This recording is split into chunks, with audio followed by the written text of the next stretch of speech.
First of all, I want to thank Alex, John, Kevin for inviting me to participate here. It's been a fabulous couple of days. I understand they thinned the list down a little bit this year, so I feel privileged to be here and don't delude myself with anything to think other than if the stock hadn't been going up by double or triple over the last few weeks, I probably wouldn't have been invited, but I appreciate being here anyway. I'm going to keep it brief, basically talk about theScore, and really divide it up into three parts. Number one, I'm going to tell you why theScore is great. And in the second part, I'm going to tell you why it's really great. And then the third part, I'm going to tell you why it's just amazing. But before I start, I'm just going to do a little bit of history because there's a bit of a broader crowd in here. I'll keep it really fast. I grew up in the cable TV industry. My dad was one of the first pioneers in TV. In the mid-90s, from growing the cable asset, we got involved in television, and we started a TV network in 94 actually, 96, called Headline Sports, which morphed into theScore. It was a really cool sports network. It was different than anything else. It was data on the screen. We had a ticker on the bottom with odds on it, which is a bit of a forerunner, which is what we're going to talk about in a minute. And basically, the TV network gave us a footprint all across Canada. We sold the cable asset, grew the TV asset. The TV asset was skewed very young. And what we noticed with our young audience is they started to gravitate into mobile technology, digital technology. We had engineers. We were actually a data company with our TV asset was really internet on television, so it was very easy for us to create the first app. And we actually did it on a flip phone. And then BlackBerry showed up, and then iPhone showed up, and then Android showed up. And we were able to basically port this amazing sports content and scratch this itch that people had in terms of how they were starting to consume not only sports content, but other content as well. So we were basically staying with our audience and delivering a true and authentic application of sports. Very exciting, and we knew we'd kick ass in Canada, but what really drove us was the downloads were coming from the States. Gave us the impetus to sell the TV asset, which we did to Rogers about 5 years ago. Then we became a completely mobile company, which is why we attracted investments from Relay and why we're able to continue to grow as a mobile asset. Okay, I guess I got to do this. Okay, that's because in case I lie or something, and I just... Okay, so why we're great? Why is theScore great? Okay, we're great because we're in 4 to 5 million average monthly users. We're the second largest sports app in North America. ESPN is number one. We're number two with Bleacher Report, and then there's all the rest, little brands like NBC, CBS, Yahoo, and everybody like that. Not only do we touch people on our app, but also extending through social platforms, we reach 40 million people where we extend our brand on an annual basis.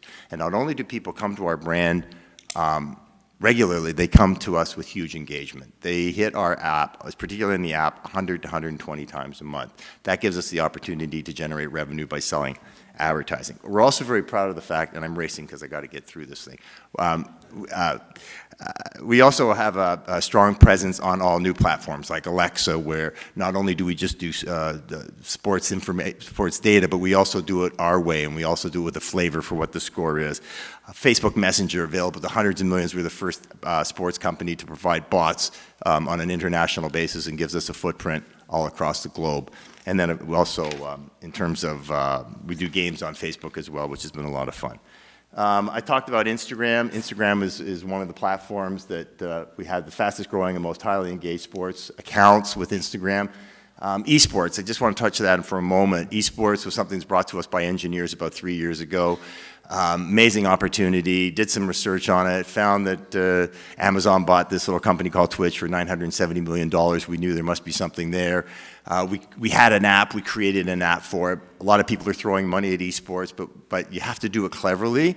And we touched a lot of different aspects to it, and now we basically have found a video format within esports that seems to be working quite well.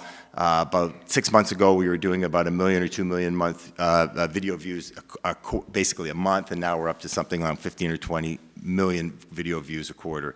The interesting thing about esports and video is that by being a video product, it gives us an opportunity to monetize it, and we're in the process of doing that right now. In the fall of this year, to get back on the growth curve with our app, we've initiated a complete redesign. We launched it in September. It basically provided rich multimedia elements into our app instead of just data and sports content and information. The basic rationale for it was because we were starting to see tremendous interest in distributing our content on other platforms, we wanted to make it more consistent within our app as well. We redid the favorite section, we introduced the discover section, and the early results are very encouraging, particularly on iPhone. We're back on the growth curve with iPhone, where we're seeing 5, 10, 15% growth year over year on a month-to-month basis. There were some technology issues on Android that we've dealt with over the last 6 months. Our third quarter is just coming out soon. I obviously can't talk about stuff like that, but what you're going to see is encouraging results now with respect to Android, which means that our curve in terms of our users, which is the base upon which we generate our revenue today, is improving. Now, why we're really great. We're introducing in the next little while an element called conversations. One of the things I think that we've been lacking, quite honestly, on the app over the last number of years is capturing the engagement that happens outside the app. We're very good at providing data, news, information. People take our data and then they take them to other platforms where they're having conversations and they're doing things on a more general basis.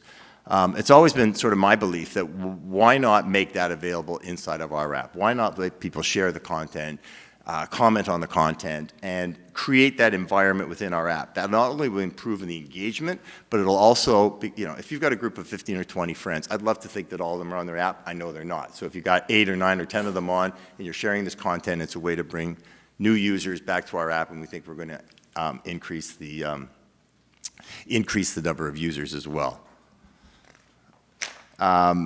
Once you have that in place, it also allows, once you have that sort of framework in place within your app, and no other sports app is doing that, all the other apps are one-directional, what we're going to find is we're going to be able to listen very carefully, which is what we do for a living, as to how people are consuming the content and how they're using the content, and that allows us to introduce what we've also called extensions. And extensions are the ability to provide e-commerce, ticketing, all sorts of other abilities to layer different sorts of revenue-generating properties on top of the engagement that's already taking place in the app.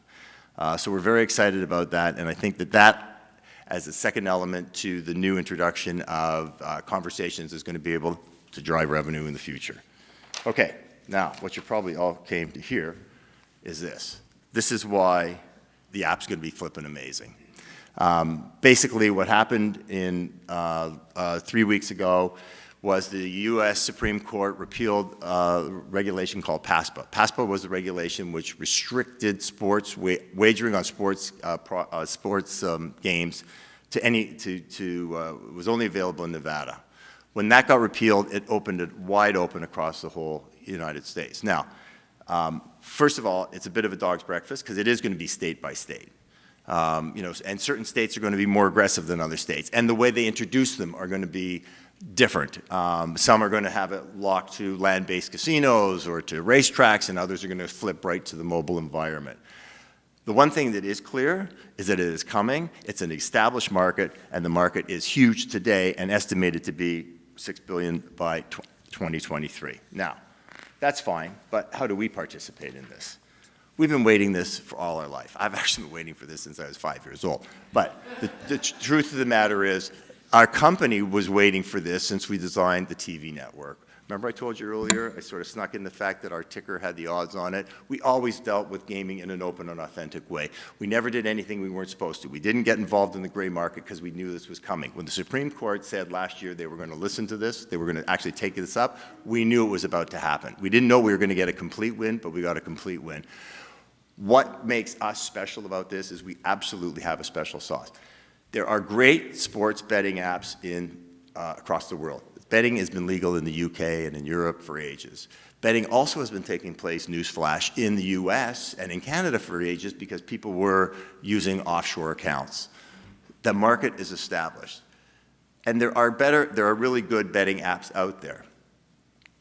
What we see and why we think we've got a special opportunity is we know who our people are. We know they're coming to our app to bet. We know they're betting. We know when they're betting.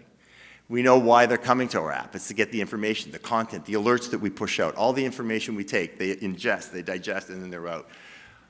Our approach to this thing is going to be entirely different. Our approach is going to be to integrate the best of the gaming apps right into our app, and we think that's what the really amazing opportunity is. It's very unique. We're the only one in the market position for this. I think it's going to generate tremendous revenues over time. It's not going to happen overnight, John. It's going to take a little while to get to it, so hold off on your emails, but it's going to happen.